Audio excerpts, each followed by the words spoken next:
so the court is setting the bond in this case, Mr. Vince, in the amount of $1 million. What you want? It better be no filter, news and talk. It better be no filter, news and talk. It better be no filter, news and talk. It better.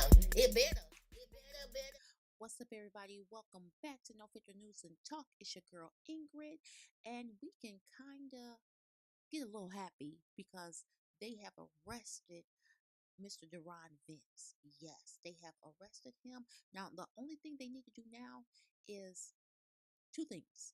Arrest the mother, which is Brittany Bowen. They need to lock her up and throw away the key. And they need to find MALEAHDAVIS. Yes, we still have to find this baby, you know. But what police are saying, they don't believe that she's alive. And let me read y'all a couple of reports of what they are exactly saying. Police say that they observed drops of blood in the hallway leading to the bathroom of Vince's apartment and on various surfaces of the bathroom. Officials say that they used a chemical agent that was sprayed to react to the blood in the hallway and a bathroom of the apartment. They say the chemical react to the presence of blood that could not be seen with the eye. Now, according to police, canine officers who are trained to sniff the scent of a cadaver were brought to the suspect vehicle and other vehicles in the parking lot. Both dogs reacted to the suspect's trunk, indicating that they sensed human decomposition in the vehicle. So that's what they're saying. But once again, we can keep hope alive. We can keep hope alive. There's nothing wrong with that. And I just pray that that young little girl is alive. But we have seen this all too many times. The mother, she knew all about it. Now, y'all know when they did that press conference and she had someone speaking on the behalf of the family, they had a bunch of things. She had a bunch of things that she had been hiding. That's right. She was hiding so much and so much abuse that went on with that little girl. That baby suffered. That baby suffered from the head injury, and he knew this. He knew everything about this little girl. Her ups, her downs, whether she was sick or not. But, Mom, you didn't protect her. You didn't take her. You didn't take her with you. You left your baby there after. After you knew that he was sending naked pictures of himself to another man. You didn't care. You left your kids there with him. That wasn't even her daddy. You left your kids there. So once again, I'm thinking, was that baby alive when that mother went out of town? There's be a warrant case. However, there's nothing available in deeds for me to pull up yet, and I tried to pull up the warrant and I can't see it, but it does indicate case status as warrant, citation issued. Yeah, I don't have the information either. Do you have the possible DIM summary? I do have a dim summary, yes. Okay. All right, Mr. Vince, sir, you are here because of a warrant that was issued for your arrest. The warrant charges you with the felony offense of tampering with evidence. Now we're going to hear from the Assistant District Attorney the information that was contained within that warrant. Your Honor, officers indicate that on May the 4th that they were assigned to investigate the case of a missing, possibly kidnapped 4-year-old child, complainant MALEAHDAVIS.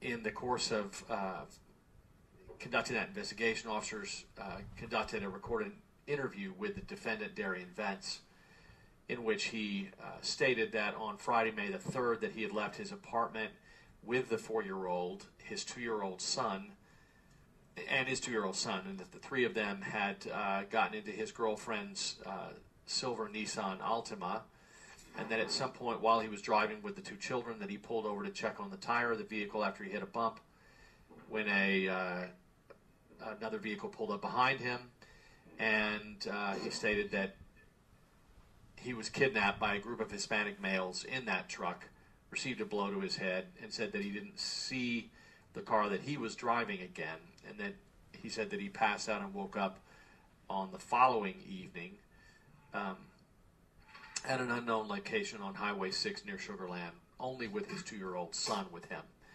He said he eventually got a ride from an unknown female to Methodist Sugar Land Hospital, and that's where he made the outcry that the 4-year-old daughter was missing.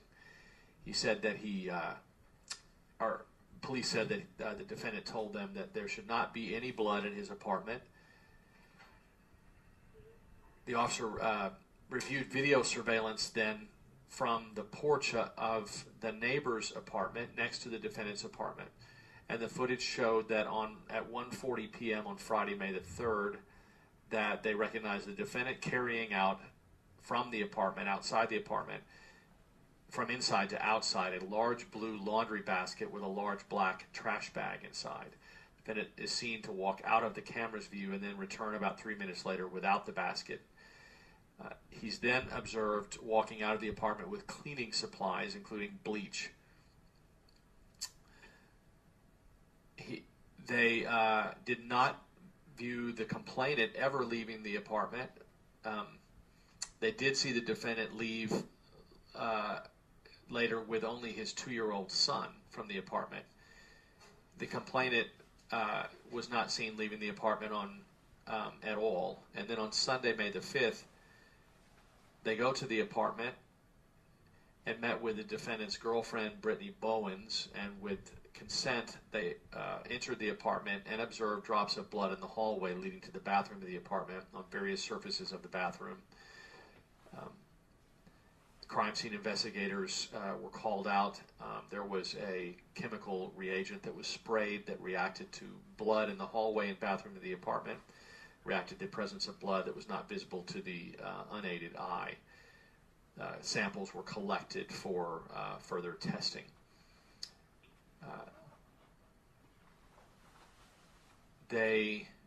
On Friday, May the 10th, the silver Nissan Altima driven by the defendant was processed for evidence. There was a blue laundry basket, similar in appearance to the blue laundry basket that he's observed on the video surveillance carrying out of the apartment on the night of the 3rd. There were canine dogs that were trained to sniff the scent of a cadaver that walked around the vehicle and other vehicles in the parking lot, and both of the dogs reacted to the trunk of the silver Nissan that the defendant had driven and that the blue laundry basket was recovered from, indicating that the dogs were responding to the scent of human decomposition in the vehicle. And so at this point, a warrant was obtained for tampering with a corpse, a human corpse.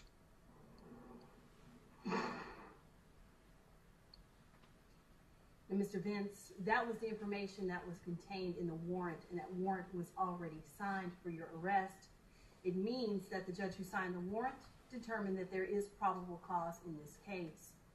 Your case is now assigned to the 180th District Court. The judge of your court is Deshaun Jones. Mr. Vince, are you planning to request that a court-appointed lawyer represent you in this case?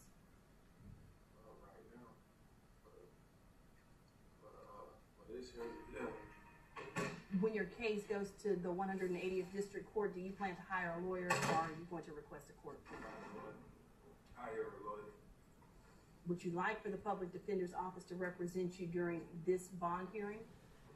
Yeah. All right, thank you, sir. Mr. Brown?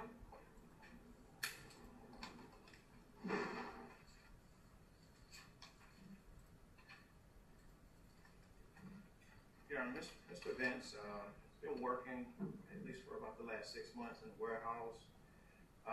It seems that he generally keeps consistent employment. He has a little bit of college education from HCC.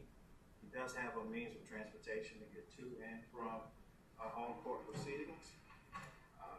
He's been in the Houston area for most of his life, absent maybe 7 years. Looking at the schedule, Judge, I believe this was his first arrest. Looking at the schedule, I would suppose that he would be between below risk and average risk. And Judge, I'm asking for a $5,000 bond and would, defer all considerations of PR to the court. All right, thank you, Mr. Brown. Mr. Staten. Given the fact that there's clearly a continued investigation into a very serious crime involving the death of that 4-year-old, and that the defendant, at least in this particular instance, is connected with the death, and there's evidence of deception on the part of the defendant with regard to information that he gave the police in a recorded statement. State's asking for a $500,000 bond, Your Honor.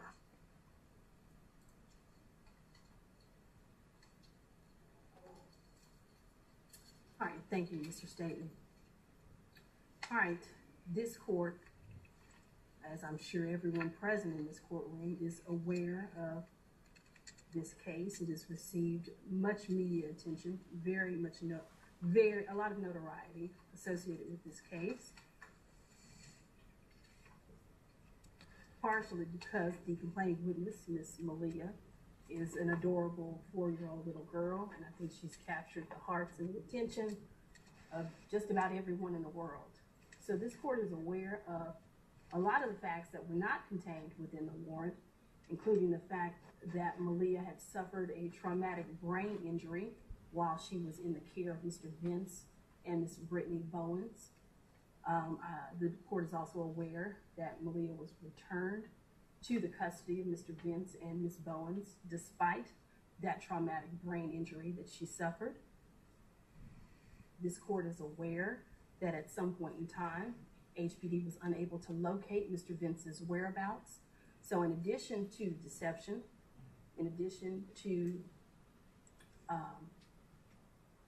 the changing stories, this court has a significant concern that Mr. Vince would not appear in court because of the ongoing investigation, which is likely to result in an upgrade, a significant upgrade to this second-degree felony. And so the court is setting the bond in this case, Mr. Vince, in the amount of $1 million. Mr. Vince, sir, are you a citizen of the United States? Thank you, sir. You may return to your seat at this time.